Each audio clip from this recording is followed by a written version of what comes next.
I just wanted to show you my new logo. It's finally done, and I'm sorry I haven't been on. I've been really busy just with spring stuff like gardening and spring cleaning and taxes and all that stuff, the normal first world problems. So I wanted to get into all this with Prince Philip's funeral, and I figured out that it's all tying in to dragon symbolism, the black horse, and the black rabbit. And its symbolism of the black rabbit is literally everywhere, and I wanted to go over that with you guys and try to piece this all together to kind of see where the timeline is and exactly where it's going to. And the year 2023 is the year of a water black rabbit year. The last time we had one was in 1963, the year of the rabbit, the year of JFK's assassination. And I think that was a huge pivotal point in history where our timeline went into a really negative reality. So I want to go through all this. It's a bit long because there's a lot of screenshots, but it's really kind of going through history mostly. Not a lot of reading, but just like understanding how timelines kind of are repeating themselves. First of all, the funeral was interesting because they were using this Land Rover. And also, I had not really understood the whole importance of April 9th being the 99th day of the year. And also, it was his age was 99. And Prince Harry was staying in the Frogmore Castle, or cottage. So I guess that's where he lived with Meghan. And I found that interesting that it's called Frogmore, which is kind of all ties into the Anunnaki because they're represented with the reptilian and also the frog, right? The Keck frog. I had gone over this before about his death with Osiris and Neptune and the moon in conjunction. And they're just kind of into Pisces, which is the house of, the constellation of spirituality. So it was an interesting time for him to have died. Now, if it was, maybe he had died before this date and they just used these numbers because these numbers tie into a lot. A different event that actually ties into World War I, and I will explain that. So April 9th, just remember that date. I forgot to share the wheel of his death with you with the last video. So you can see Neptune, the moon, Mercury, all really important, astral placements here, all in the 9th house, which is the house of spirituality in the constellation of spirituality, which is Pisces. Okay, but what's interesting is his whole death has nothing to do with his immediate family and his relationship. Like at the bottom part of the wheel, the top part of the wheel is all to do with you in the outer world. Okay, like the more expansive world, and everything in this placement is showing that he just represents like an outer figure in his death. It was really a symbolic representation of him, how he's supposed to be perceived in the outer world, okay, like with the masses and everything. Let's see, we have, it's the Saturn, which is the lesson, is in the house of, the constellation of death, which is Capricorn. And Capricorn, a lot of times people die with Capricorn in the 8th house, okay, so this is what happened with his death. Pluto and Saturn in the 7th house, which is to do with his relationships. So occultic and a life lesson, is to do with his, relationships. So, and then Mars, which is war, with the top of Taurus. It's almost at the hammer of Orion. Mars is. I'll show it to you in the sky. And the 12th house is really kind of like the way out of here. Okay, so his Mars is, the war is kind of showing, there's something going on with the energy being kind of weakened because the Mars is weakened in that 12th house because everything gets weakened in the 12th house. So anyhow, it was just interesting that there was nothing in the bottom of the wheel. I thought that was fascinating. They chose the dragon with the heart symbolism on the flag on his coffin, and also the castle is also on that flag. So, the dragon and the castle, it's all very symbolic that you're going to, the ascended place. So that's what they're showing. Also, it's sitting on a purple stand, which is red and blue, makes purple, which is the two pillars. And then you have the Masonic black and white tiles in the church, right? So it's a very Masonic ritual. It's not a coincidence that the 12th iPhone happens to be a purple one. 12 Anunnaki number. They don't use base 10, they use base 12. They also had the sword, of course, and the wreath of flowers and his cap. But of course the sword, because the sword represents, it would be the spades in the cards deck. Is a spade is the sword. And it's really to do with Saturn, okay? The Saturn holds your sword. It's like your sword is stuck in Saturn. It's in this realm. It's not the wand, which is, to enlightenment. It's really locking everything down into this reality.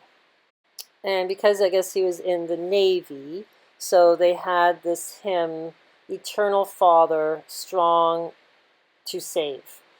So this is the hymn that they sang. So it was really a hymn to Neptune, okay? Because Neptune and Poseidon is the god of the sea.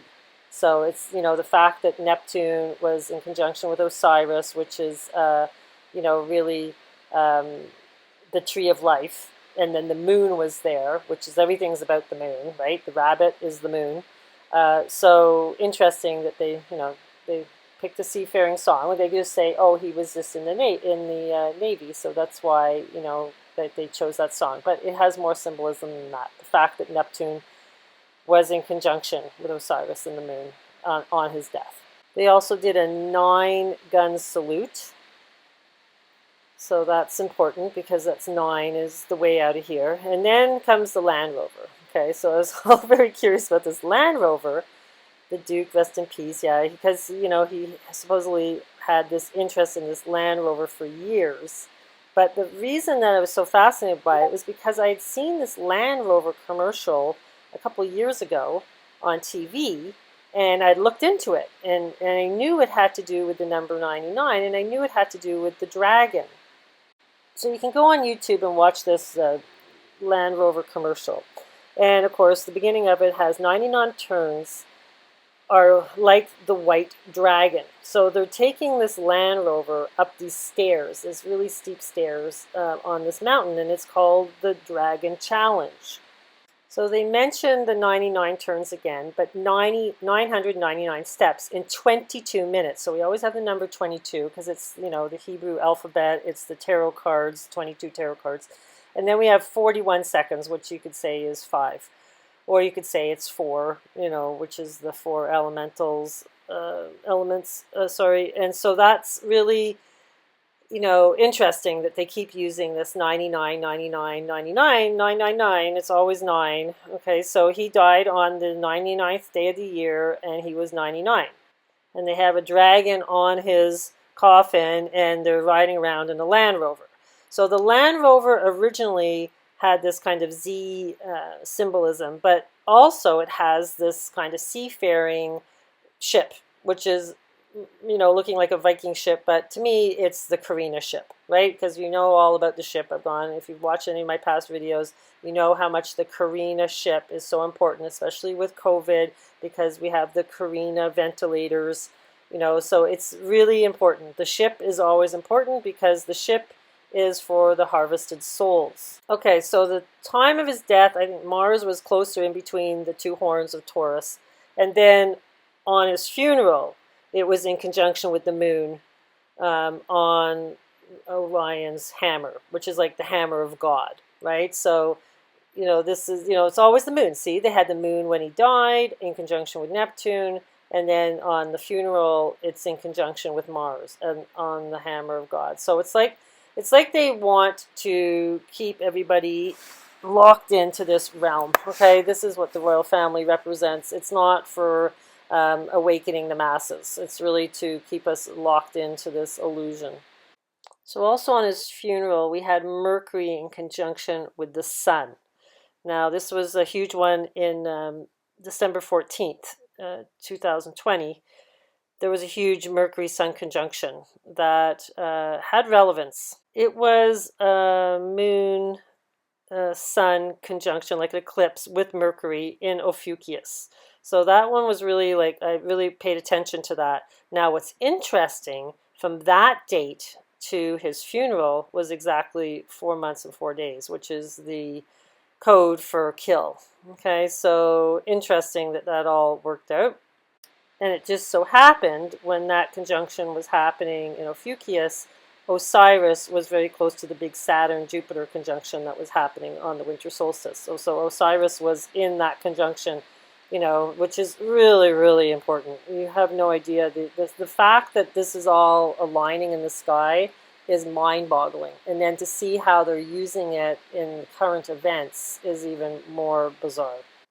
Now, what's interesting about Neptune is that he's the god of horses. Sometimes it's a black horse, sometimes it's a white horse, but it's to do with horses. Okay, so it's interesting that Neptune, you know, we know that the Neptune statue is outside Mar-Largo estate. So we know that Neptune is to do about dreaming, it's about imagination, it's about water, water holding memory. It's about the sea people. It's about Atlantis. Now, Neptune isn't only associated with horses. He's also associated with water and the storm god of water. So we need to keep this in our understanding because everything is about water, because water is memory.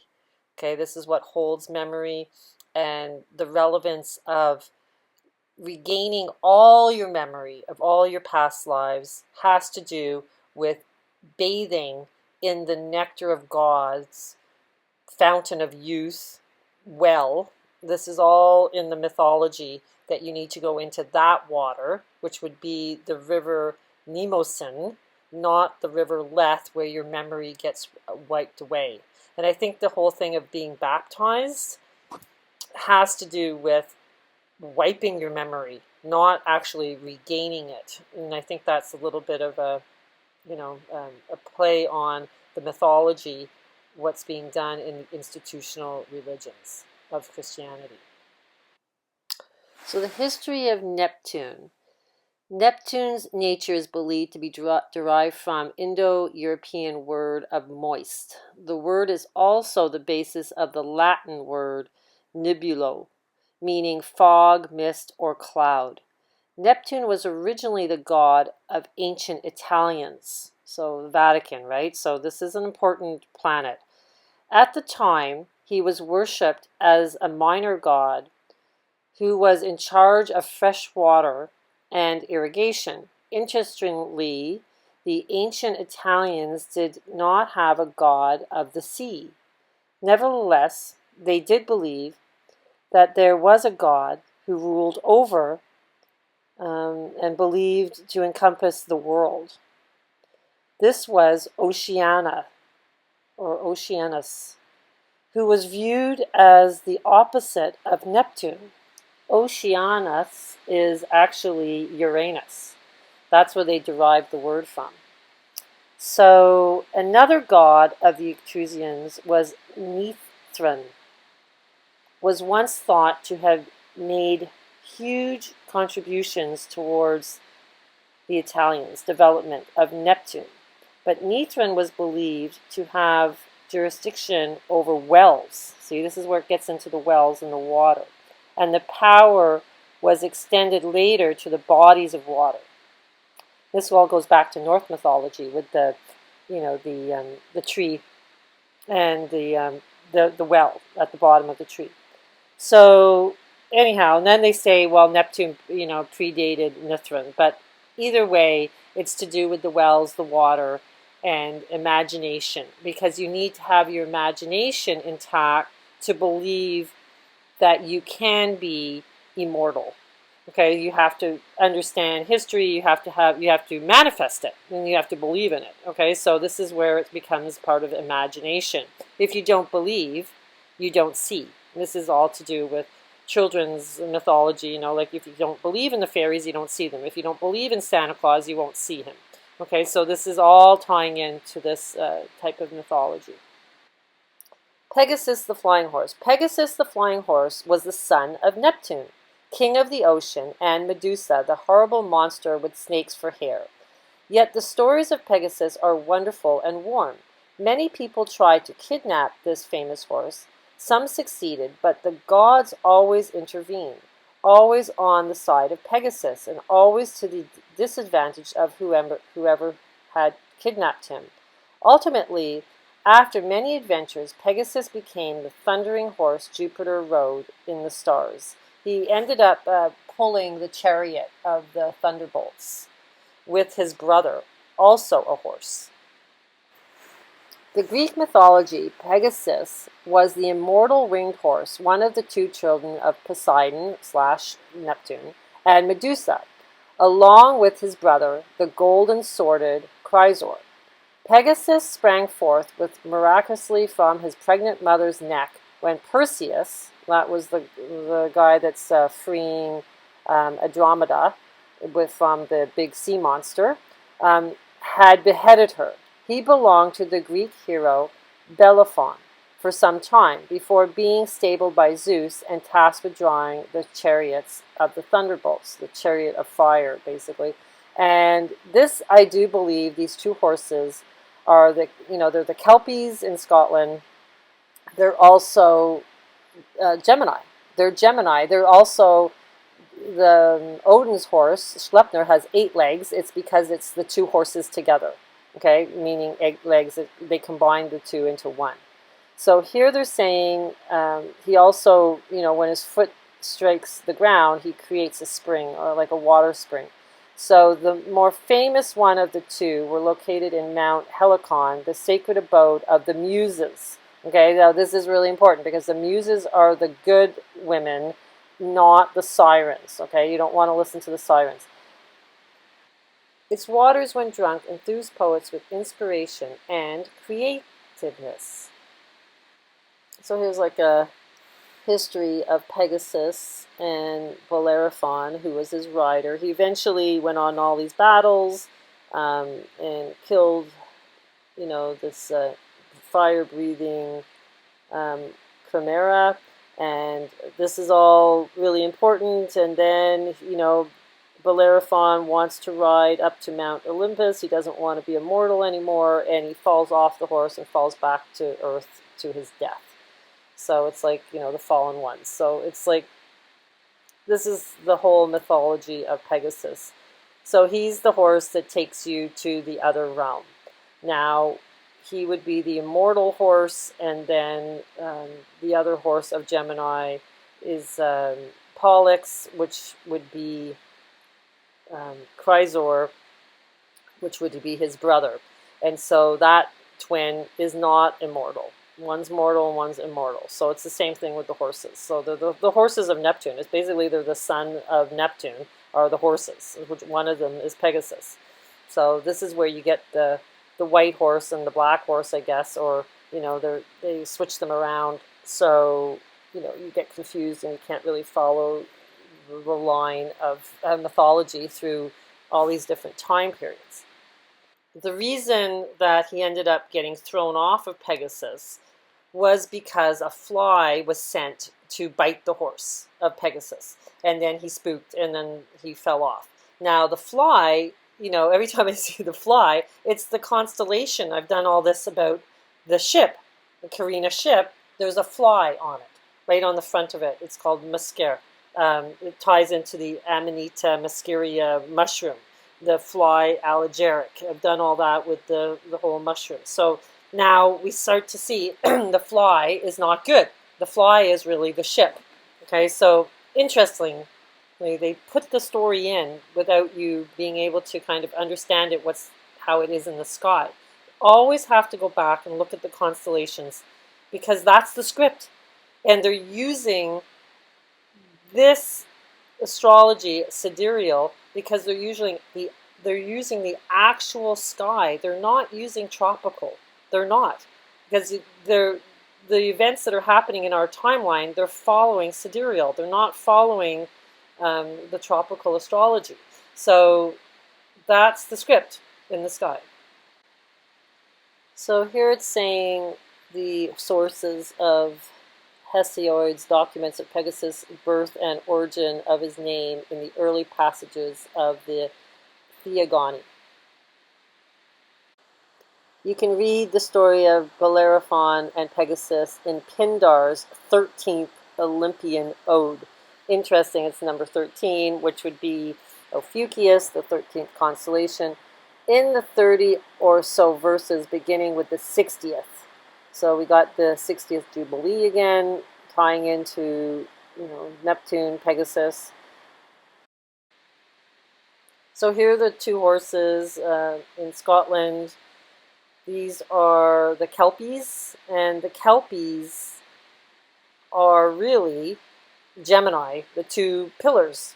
So you have them as Castor and Pollux, or you can have them as Odin's horse Snepnir, which is really the 8 legs of the two horses. They combined it into one, or you could say now it's Pegasus and Chrysaor, and one of the horses takes you to the land of Tir na Nog, and the other one doesn't. It, really locks you into this realm. So the 11 represents these two horses. They're the two pillars, they're the two towers. They're really the sons of Neptune. Now, this all ties back into the founding of the United States, because prior to 1765, a secret society composed of a diverse radical group of sailors in the American colonies formed. They called themselves the Sons of Neptune. So this is really important, and I think, understanding how the horses are all tying into Neptune. And this is why they, Prince Philip died when the moon was in conjunction with Neptune, or they said he died. Now, I find that hard to believe that he, actually died on that date. What's the chances of that happening?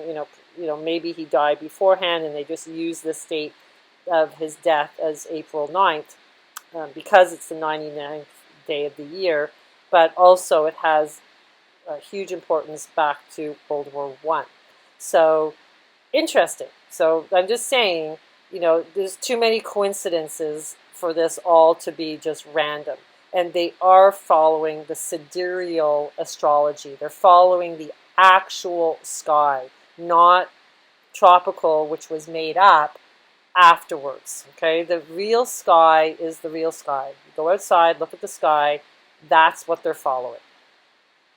A very important event that happened on December 14th, 2020, when this Mercury Sun-Moon conjunction happened in Ophiuchius, was this famous black horse. He's a dressage horse, stallion, from Netherlands.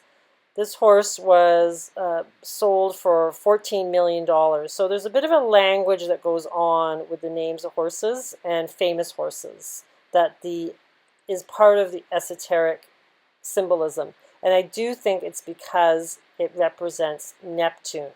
So funeral horses, black horses, are quite common in these royal funerals, and also with the presidents in the United States. So he had 2 fell ponies that belonged to Prince Philip, were led to the Windsor Castle before the funeral. So they had the 2 black horses, and this is all relevant to Neptune, these black horses.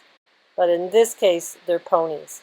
But JFK also had a black horse at his funeral. I'll get into that, but I want to talk about the actual symbolism in Celtic mythology to do with the black horse.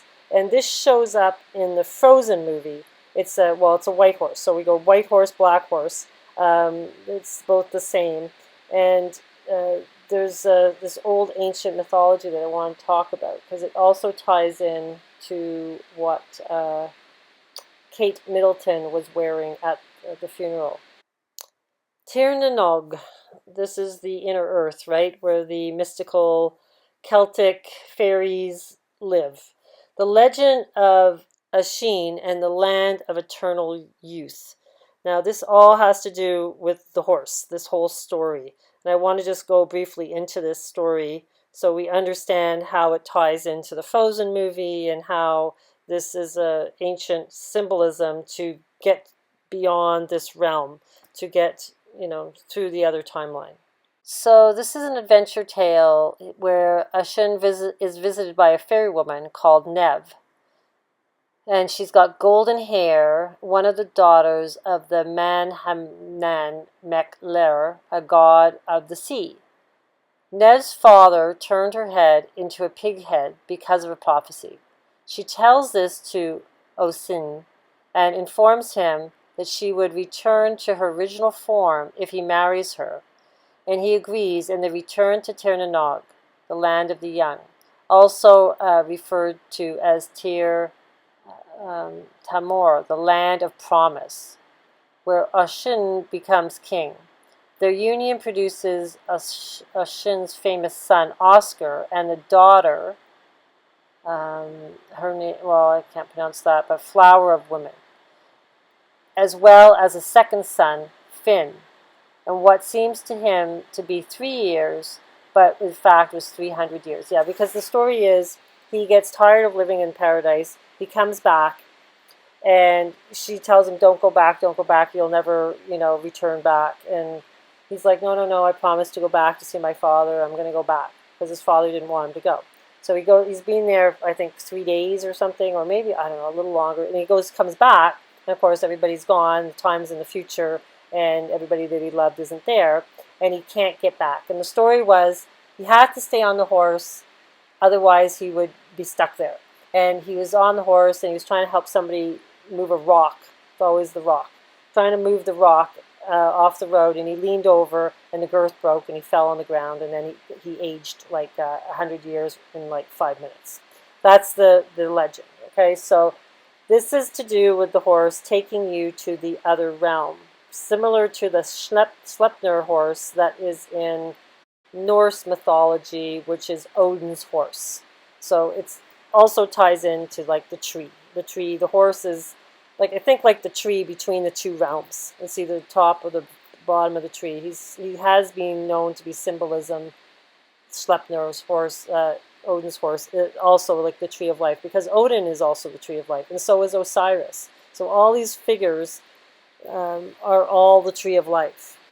So I think in this portrait that might be a pearl in her hand, and the pearl ties in all to Julius Caesar, his mistress, that he gave her the pearl, I think it's called the Seville pearl, the black pearl, that Julius Caesar got in England or northern Scotland. So this whole thing with the pearl, very symbolic. It has to do with your ascension or your ability to transcend. And I had done a video on that, but like the nacre of the pearl, the mother of pearl, it's like, ends up being like your armor. It's your armor to be a superconductor, so when this energy comes through the planet, you can transcend because you don't get fried. Your body becomes like a superconductor. Now, when I was looking into this, Nev's necklace is the pearl necklace. So there's a very, very strong tie to the pearls, not just one pearl, but the pearl necklace, meaning, this ancient Celtic mythology, that it takes you to the eternal youth, the land of the nectar of the gods, or the fountain of youth. Now, of course, Kate wore the same necklace that Queen Elizabeth had when she was younger, and she decided to give it to Kate to wear to the funeral of Prince Philip. Princess Diana also wore the necklace. It reminds me of like the portal, like the zero, the O. So it's interesting. This necklace has huge importance, and I do think it all ties into this Tir na Nog ancient mythology. The next famous black horse is named Blackjack. Now, I found that kind of funny because then I watched Outlander. I love that show. And the guy's name was Blackjack, the soldier that was kind of evil, but then it was, his ancestor was the one that was in our timeline, and his uncle was named Blackjack. So the name Blackjack is used often, right? But fascinating, this all ties into the horse that was at the funeral of JFK. And of course, they call it the riderless horse because they put the boots in the stirrups backwards to say that the person has passed away and is now traveling in the other direction. So I want to go into this black horse that was at JFK's funeral, and this is all going to tie into our current timeline and the year of the rabbit. So the guy that actually looked after this spicy gelding that never liked to be ridden name was Pete Duda. And he would never ride the horse, and he was the only one that was allowed to go near him with his equipment. The horse would only let him. So the horse had this really, really nice relationship with this guy. And it's funny what happened at the funeral. They wouldn't let Duda handle the horse. They gave it to Arthur Carlson, who would lead Blackjack in Kennedy's funeral. Now the reason, the funeral was on November 24th, number 24, right, on a Sunday. The reason I do believe that they made Arthur handle this horse was because of his name was Arthur. Because Arthur, King Arthur, ties in to the White House.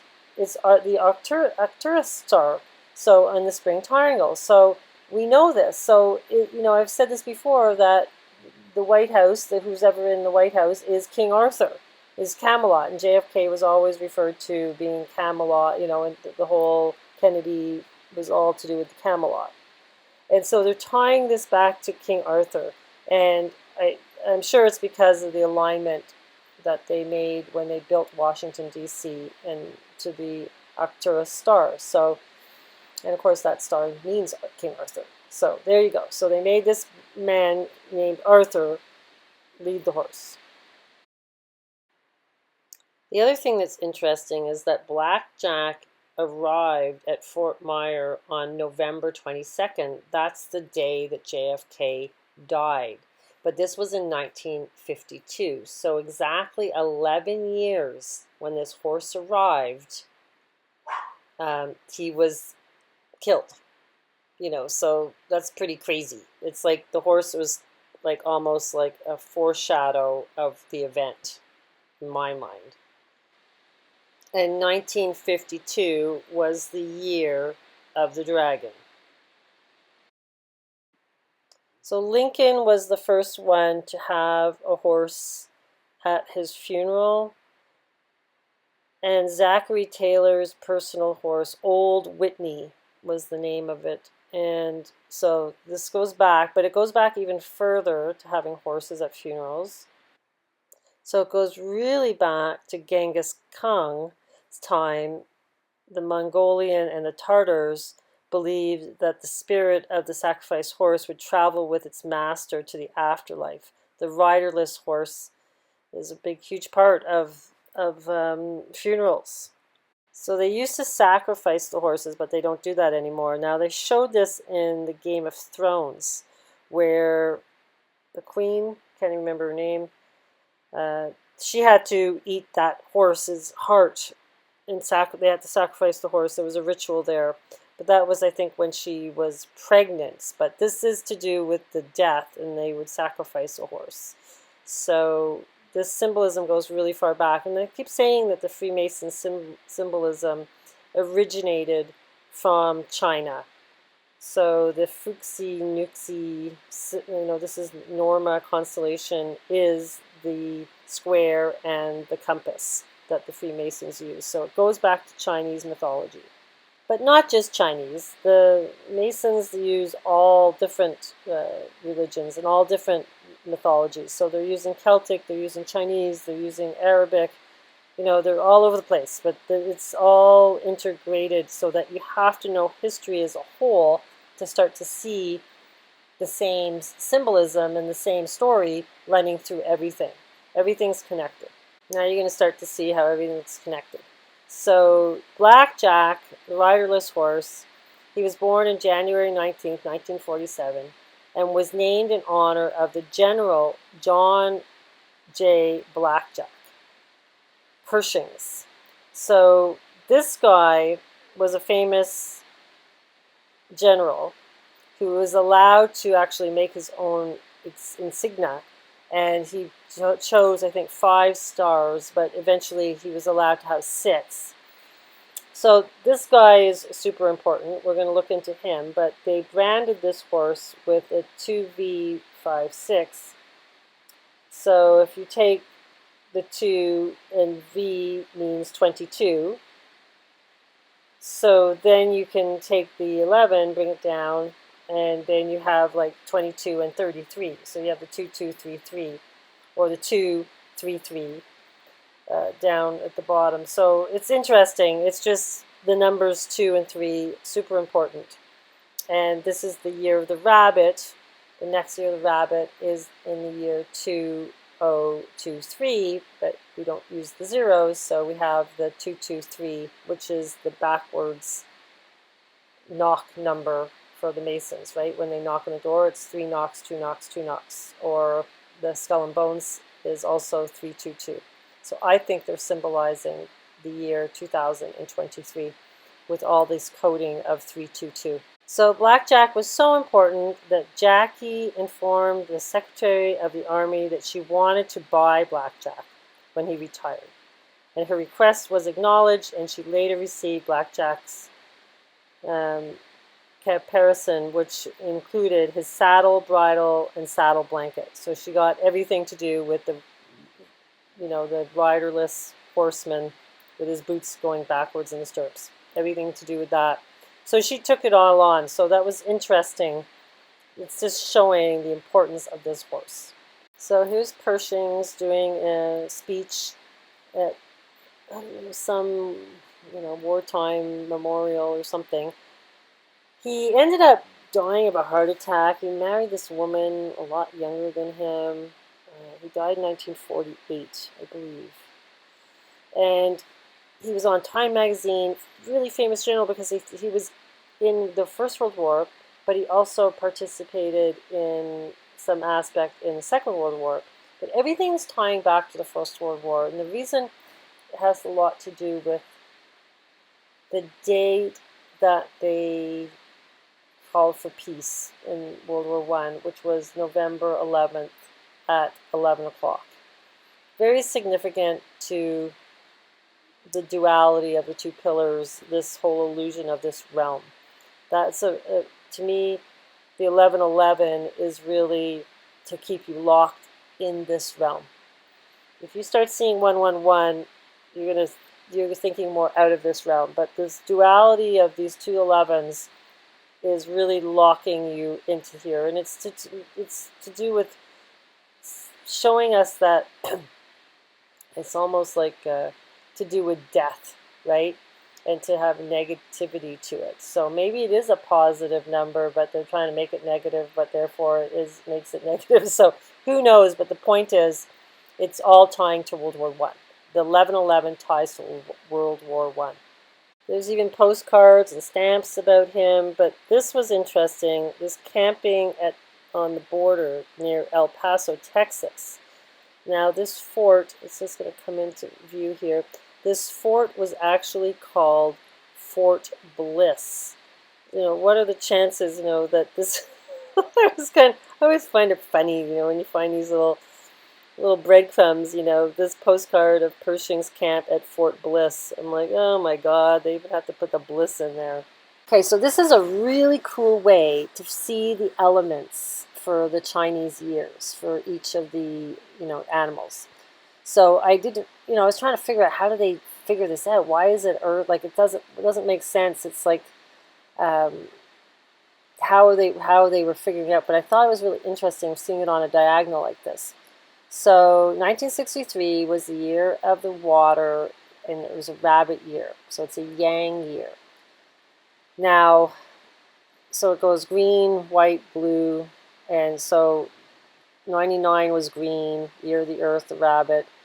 Then it went 2011, it was metal, and then it's going to 2023. So you see how we had the 999s and then we had the 211s, 211. That was interesting. Those are important numbers to have repeating in the rabbit year. But 63 to 2023 is a 60-year Jubilee. And that's why it is, again, a water element rabbit. So it's not only a water rabbit, it's a water black rabbit year in 2023. This is significant to lots of stories and movies and different things, and I'm going to show you how so many people are using this black rabbit, and I think they're telling us that the year 23, and especially the number 23 movie with Jim Carrey. There's also a history of that movie that is significant. I want to go into all that just so you kind of see how important 2023 is. So even though JFK was murdered on November 22nd, 1963, I wanted to see if something was happening in October, because that's the festival of Osiris, right? October 17th, to November 3rd, the festivals were in there. Sometimes on October 17th, depending on the full moon, other times October 28th, because it all has to tie in with the moon. So JFK there was like pamphlets going around in Dallas in October 25th, which was, just a little less than a month before he went there, that wanted for treason. There was anti-Kennedy pamphlets going around. And then they bring in the Beatles here. The Beatles began their first foreign tour in Sweden, also on that year. So I'm going to show you how this all has relevance. There's all little hidden clues here that the importance of this rabbit year. You have to remember the rabbit is the moon, because the rabbit is seen on the moon. When you look at the moon, it looks like a rabbit. And also Chinese mythology, the white rabbit makes the elixir of the gods on the moon. It's an ancient mythos. So remember they pointed out on October 25th about I Want to Hold Your Hand with the Beatles. No, it was actually just about them going to Sweden for their first tour. Now here, Ed Sullivan witnesses the Beatles and their fans at the London airport. So it's like they're just showing that the Beatles it's all very important about this time in October in 1963. Now, interestingly enough, Meghan Markle, on her son's first birthday, reads this book. Somebody sent this to me, one of my subs sent this to me about, she reads The Duck and the Rabbit. And you can't tell if it's a duck or a rabbit by the way it's drawn. And so she reads this story. Now, this is very funny because I'd done all those videos about, Melania being a duck or a swan, and then the rabbit. So it's like there's two paths, right? It's either you turn into the bird or the swan of Cygnus, which is the cross of Christ in the sky, or you take the rabbit path, which is you're going to go to the moon. So you don't really want to go to the moon, okay? Because this is the moon is where you get recycled. Now, I don't know if you guys read Watership Down when you were a kid, but I did, and this book really drew me in. I was very, very infatuated with this book as a young teenager. And they even have the language is called Lapin language, which is French for rabbit. So they're using the language, everything's about the rabbit, right? Now, the whole reason I'm bringing this up is because the Danny Darko movie mentioned the Watership Down book. This was the book that they had to read in class. There's a black rabbit in the Watership Down story. The name of the rabbit is Enlil. Now, Enlil is one of the Anunnaki, but it's spelled differently. It's Enil, and this is spelled Inle, but pronounced Enlil. So this rabbit is interesting because he's almost like the Reaper, the Pied Piper. He comes and takes you away to the other realm. There's a poster for the movie, I guess, 3/11/11/11. So we get the 33, 33. And then it's funny, it was being produced by Bliss. Looks like Bliss Crown Movies or something. So just interesting. This rabbit is all part of it. And, we're coming up to this Black Rabbit year in 2023. In the cartoon version, the rabbit comes and speaks to Hazel. And at first it's a white rabbit, but then all of a sudden it turns into a black rabbit. So we get, again, getting the white and black symbolism. It's like in Alice in Wonderland following the white rabbit. But is it really the black rabbit? Or is it the white horse? Or is it the black horse? See, they're always like, it's this duality of this realm is always to do with the checkerboard. But they're just the shadow of the other. One of the main songs is Bright Eyes for Watership Down, but this other song is I Fear Nothing, which I thought was kind of ironic because the rabbit represents fear, right? But the whole point of getting out of this realm is to not fear anything. I know Myanmar was in the news recently about freedoms and rights, but this lake, this spelt the same way, is Enlil Lake movie. It's like they're just showing this movie of going through this lake, and there's this kind of these temples and everything. I just thought it was weird, that it's come up in the news, but this black rabbit is also very significant to this location because it's the famous black rabbit Enlil. So that's all about the black rabbit, and then we have the white rabbit in Alice in Wonderland, and he's always dressed up with the hearts, and he's got his clock because he's running out of time. He's late for a very important date. Is he telling us the time is about the rabbit? Here's an interesting mythology about the black rabbit are thought to host the souls of human beings. White rabbits are said to be really witches, and some believe that saying white rabbit on the first day of each month brings luck.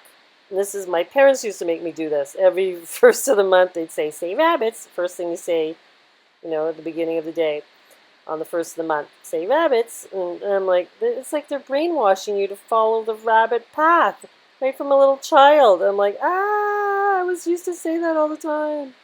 So Jefferson Airplane had the White Rabbit song, and then Playboy Bunny had the Black Rabbit. Now there's this show called The Reveal. It's the Masked Singer, but it's a white rabbit. Second season of Year of the Rabbit, that's also showing it now. Miley Cyrus reposting, she's dressed up with rabbit ears on here, and she's saying that she has rabbit nipple covers, so I didn't want to show that, but anyhow, this was all to do with the rabbit again, with Miley Cyrus, of course, the Disney kid. 2019, Lady Gaga belts out Frank Sinatra's hits during a surprise performance at a Hollywood cocktail bar. Now, this cocktail bar happened to be called the Black Rabbit, and she sung some Frank Sinatra songs. It's not quite showing here on the screenshot, but it's the Black Rabbit Rose Restaurant and Lounge in Hollywood. And she's saying, "Call me irresponsible," before delivering a mesmerizing performance of Fly Me to the Moon. No kidding. So what's funny is when you go on YouTube and you put in Black Rabbit, this duo comes up. They're black musicians, and they were, in Union Square, just, jamming away, trying to raise some money. And they were singing Beatles songs. So I just thought, oh, well, there's a band called Black Rabbit. Well, it's a bit of a coincidence. But then, guess who had them on their show? And the song that they sing a lot is I Want to Hold Your Hand. What's the chances of that happening, since this is all tying into JFK and the year 1963 when the Beatles came out with I Want to Hold Your Hand, which was a rabbit year, a black rabbit year. So Ellen gets them on her show, but never mentions the name of the duo. She never mentions the name Black Rabbit. She just says they're twin buskers, that perform Beatles songs. But why doesn't she mention who they are? Like what their band name is? It makes no sense. It's because it's too obvious. So October 17th, we know that this is an important date, right? Because it all ties into the Osiris festival. And 17, the number Q, the letter Q is the 17th letter. Now, that is the date of the release of I Want to Hold Your Hand by the Beatles. And I think they're just trying to make a big joke about it because the beetle is the moon. The beetle, I've done all this with the scarab beetle, it all represents Cancer because that's what originally Cancer was, a beetle, the constellation. So the beetle means the moon worship. The moon worship is all tying into Osiris. If they always want us to think we're worshiping the sun, the sun, the sun, the sun. It's just as much we're worshiping the moon. It's equal. It's polarity. It's the two pillars. That rabbit year, oh yeah, it's important. That 1963 water rabbit year. So much was going on in 1963. We had Kennedy's clarion call for freedom, the March of Washington for jobs and freedom. That was with Martin Luther King. And then the assassination of President Kennedy. So so much was going on. It's just such an epic year. And it's a 60-year Jubilee is in 2023. It's just amazing. It's like so much is aligning to that year. It's insane. So they're saying it's the female black water rabbit, which is the 40th of the 60 zodiac signs. The last day of 2023 year is February 3rd, 2024, and it starts on February 4th. So we got the 2-4, 2, and then the 2-3. Pure fire, 4 green stars, flies into the center palace of the 9-star diagram in 2023. The cycle of the purple-white flying stars is in a 20-year period 9. Wow. So this is all tying to period 9, and it's purple. Wow. So yeah, it's even more important than I even originally thought. It's the 4,720th Chinese year from their calendar system. It's also to do with the lunar months. The lunar 9th begins on that period between October 15th and November 12th. So the 9th lunar month is aligning to the Osiris festival time period. Lots of 9s. The number 23 is a 2007 American thriller with Jim Carrey, right? So they ended up releasing this on February 23rd, 2007. Well, of course, it comes down to the 223 number again. February is the second month, 23. So we have the reverse again. Well, it's actually mirroring identically to the year 2023. But we have the 3222 numbers for the Skull and Bones in this movie. So the number 23 movie is all about Jim Carrey seeing the number 23 everywhere, right? And then he's kind of like ends up being considered insane, I guess. So apophenia is a tendency to perceive meaningful connections between unrelated things. So it's like the beginning of schizophrenia, and I'm like, oh, well, that's what my YouTube channel is all about. So I guess I'm considered on the first stages of being delusional and schizophrenia. I guess there's a lot of us out there that are almost schizophrenia. It's funny that they have a name for it. So it's like if you start to see esoteric knowledge, they will start to tell you you're insane and, put you away. So yeah, I guess that's why you become the hermit and you don't talk to anybody about this stuff. It's pretty funny. The original number 23 movie was a German-based movie. So the movie translates from German to "Nothing is what it seems." No kidding. And this guy who ends up dying on the 23rd of May in 1989, a presumed suicide.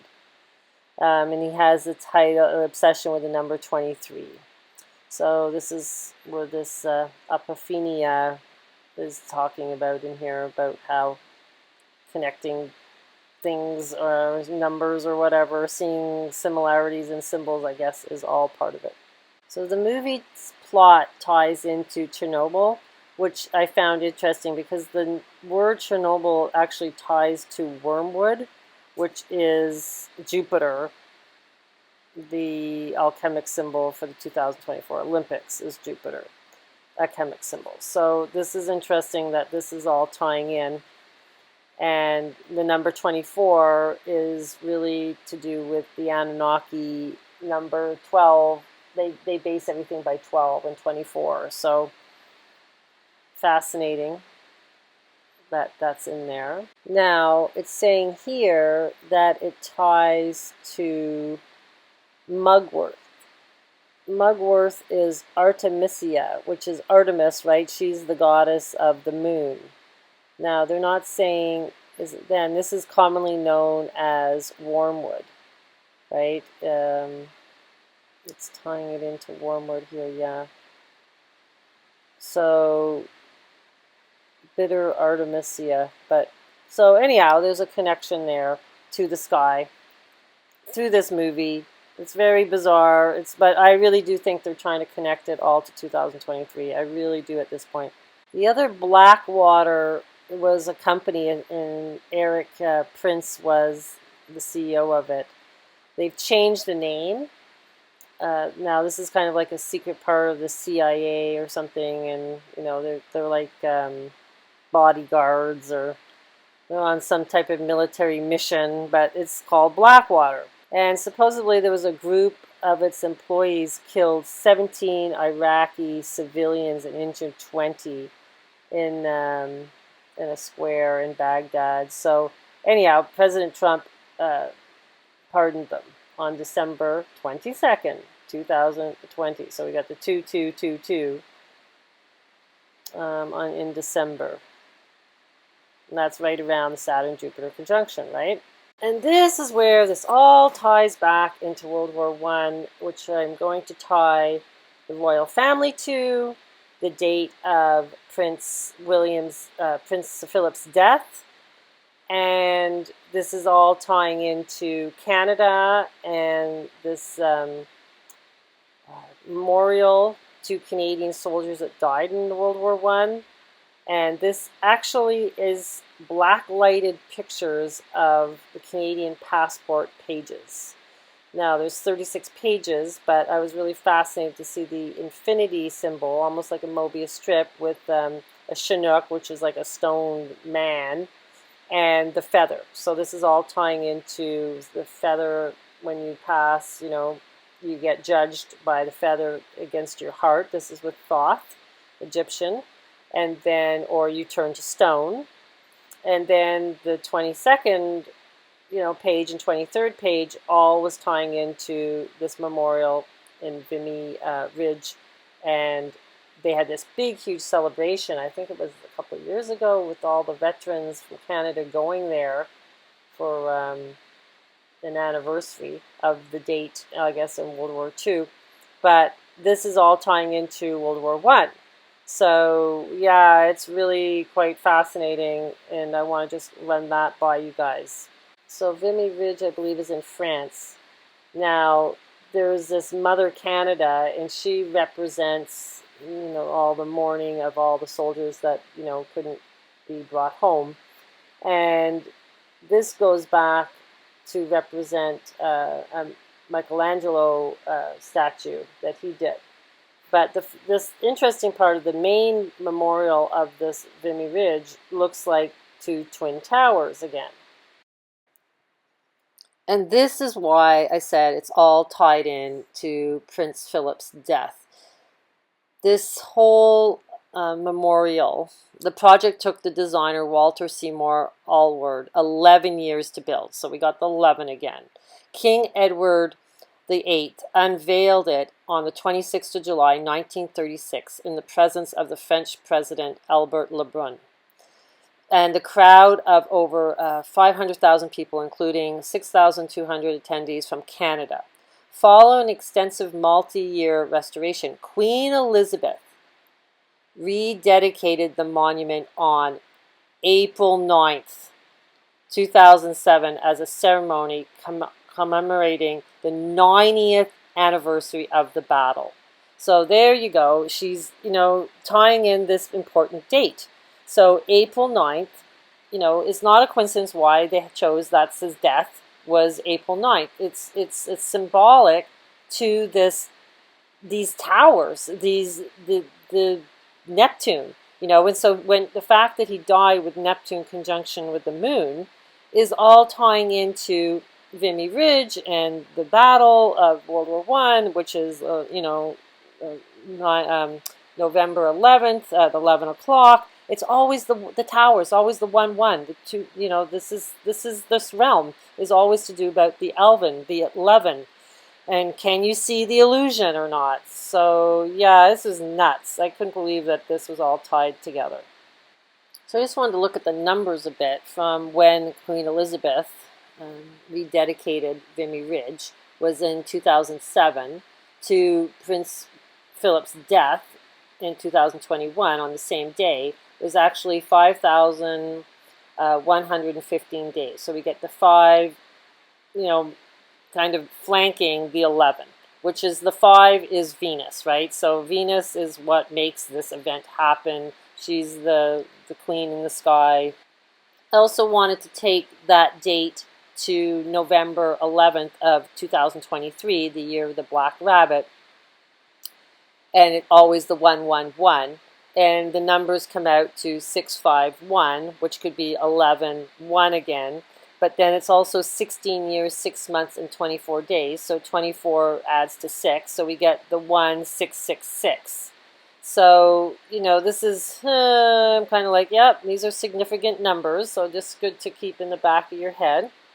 So on April 9th, the same day as Prince Philip's death, in 2017 now, there was this memorial with dignitaries went from Canada.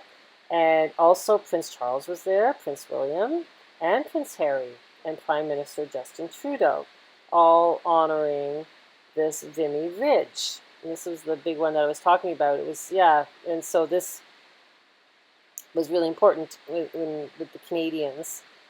It was in the news a lot up here when it happened, but the point is, it's April 9th, the 99th day of the year. So during World War II, when Adolf Hitler had captured Vimy Ridge, there was propaganda news saying that he destroyed it. But he actually went there on June 2nd in 1940, showing that it was undamaged. So there's and then eventually the Welsh Guard came in and, got control of Vimy Ridge again. So this is really important location. And symbolism ties into all the trauma between the two world wars. Yeah, so here they're showing how it's connected, the statue, to Michelangelo's Pieta. So this is really the Virgin Mary and holding Jesus was that statue. And he actually signed it. It's the only statue he's ever signed. And he regretted signing it afterwards, and he never signed anything from that point on, because he signed it because somebody else said they built it, or made it. So anyhow, interesting history to this statue. It was originally made for the Cardinal's funeral monument. So we got the Cardinal in there again, the High Cross, and it means pity. This whole, statue is what it represents, feeling pity for the, fallen soldiers in World War I. So the Michelangelo painting, sculpture was actually used at the 1964-1965 New York World Fair. And then we had another one up in Montreal in 1967, the World Fair again. But this one, interestingly, it says on the deck of the Christopher Colombo, in case of an accident, the crate contained cushioning so thick that it would float in water. At the fair, people stood in line for hours to catch a glimpse from a conveyor belt moving past the statue.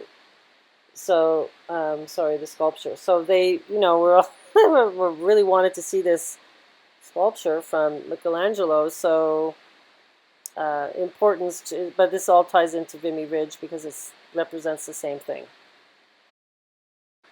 Another weird twist to this sculpture was on the 11th of September.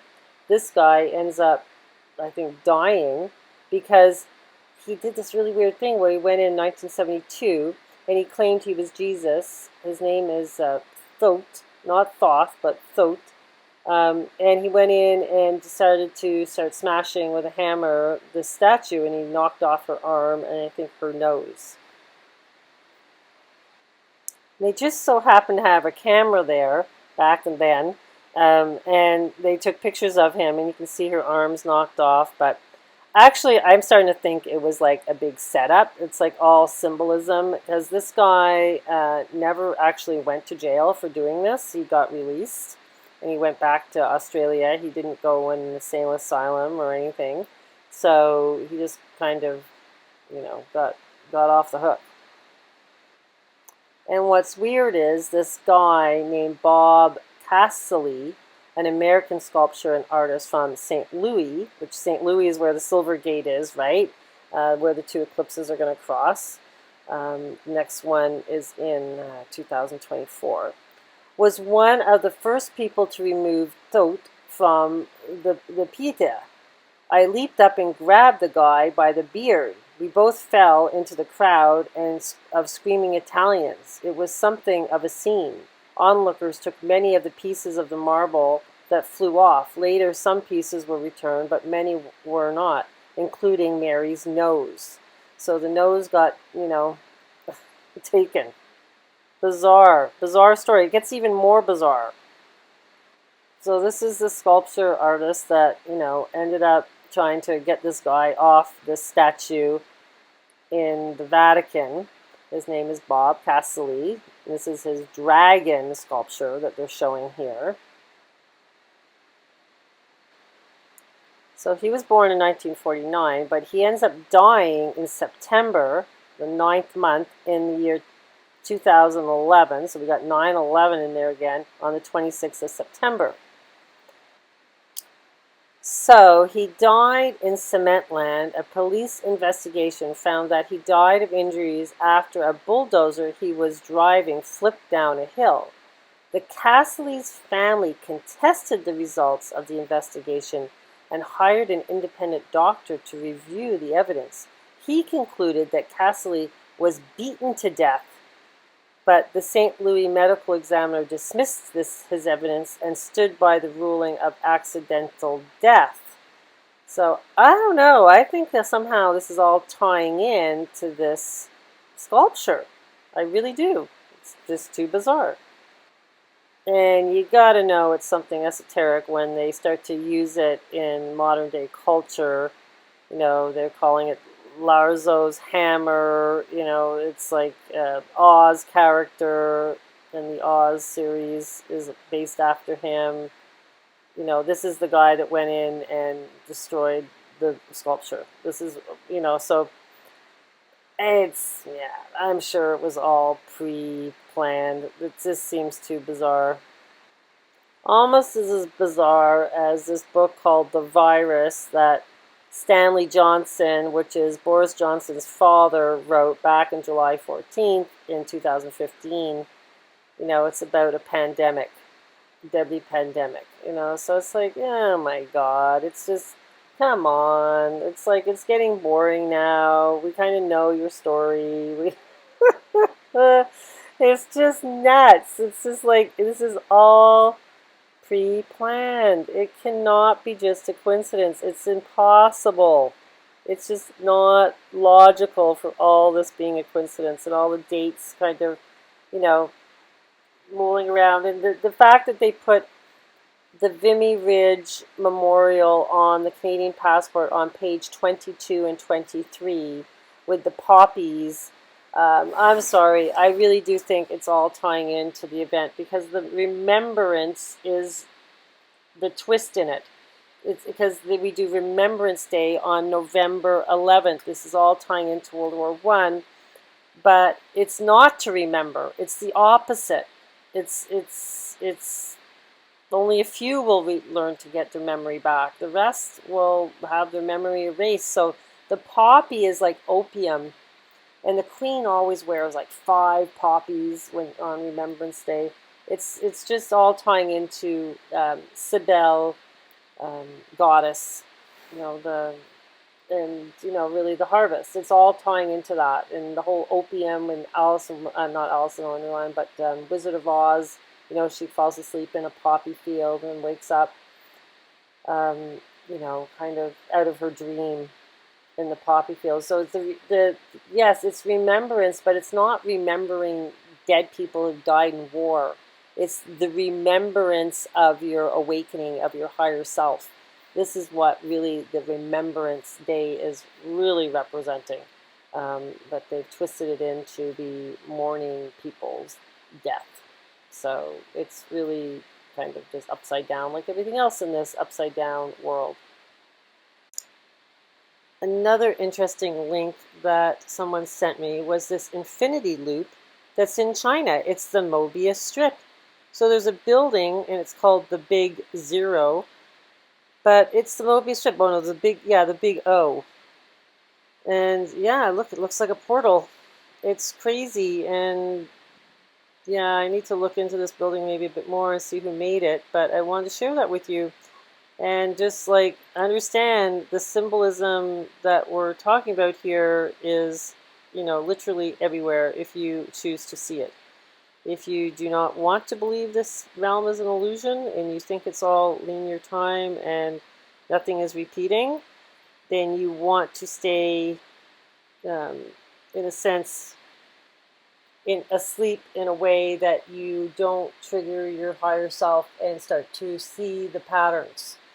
You're really on the pillars. So it's all very fascinating, but this 2023 year, I truly feel it in my soul that that year is the year that they're showing us is the year.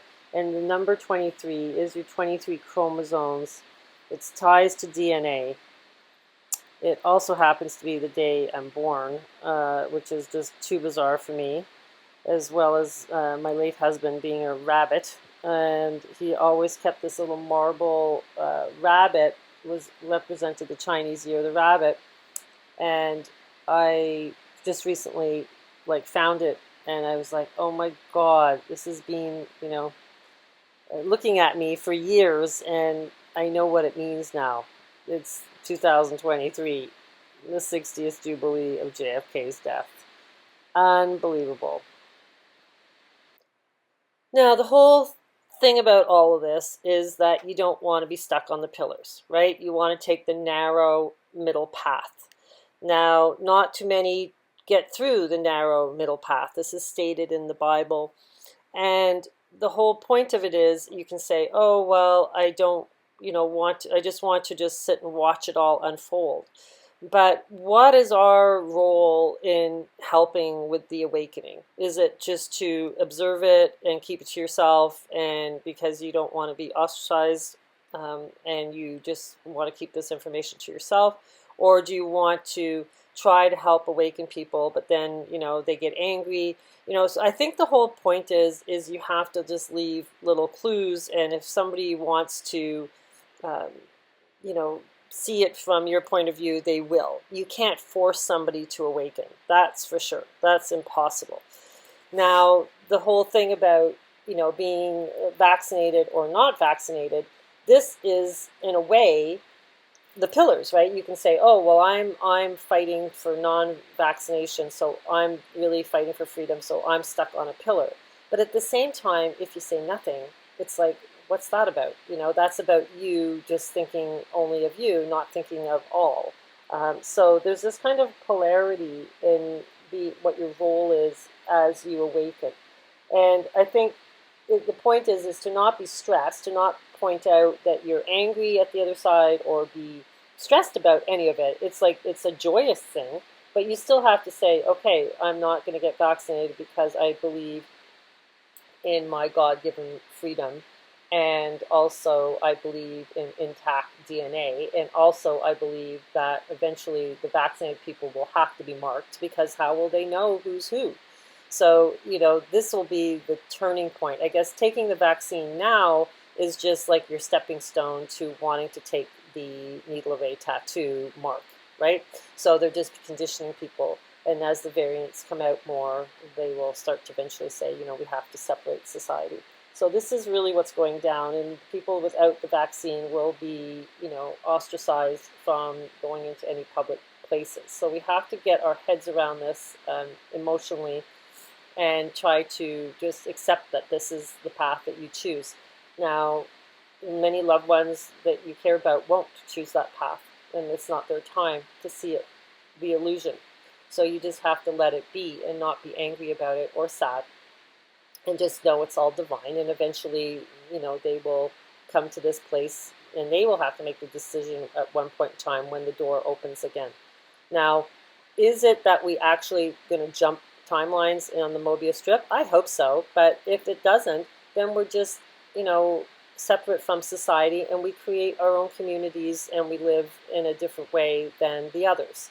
You know, this would tie into, you know, the Hunger Games or whatever that they're projecting there. But either way, doesn't matter.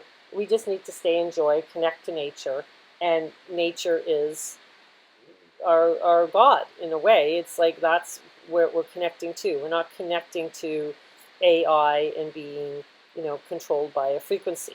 So this is what it's all about, and this is what I've been, you know, so passionate about, is but to show that these events that are happening in our current timeline are tied to the sky and also tied to past events. So you see that it's an illusion. And how can you not see it's an illusion when you see the dates? And like, how can your brain go, oh no, it's all a coincidence? I guess you can, but for me, my logic, I cannot do that. So this is why I'm sharing with you guys all this information. But eventually, astrology is the key to finding your purpose in life, and also finding out how to heal yourself. And that's what I want to put together through the online school. And getting closer, I got my new computer, started to get the data for doing readings quicker on there that actually John had created for me. And we're starting to create all the templates to help people learn the astrology. And I want to teach people how it all ties into the Kabbalah tree. Now, the reason that I know the 13th zodiac is so important, Ophiuchus, is because it ties into the Kabbalah tree, okay? And it's ties into freedom on the Kabbalah tree. So it's not really, they're not really following tropical, okay? The tropical is for the masses. It's not for the chosen few that see the illusion. So it's really sidereal. It's really, you have to understand the moon astrology is just as important as the sun astrology.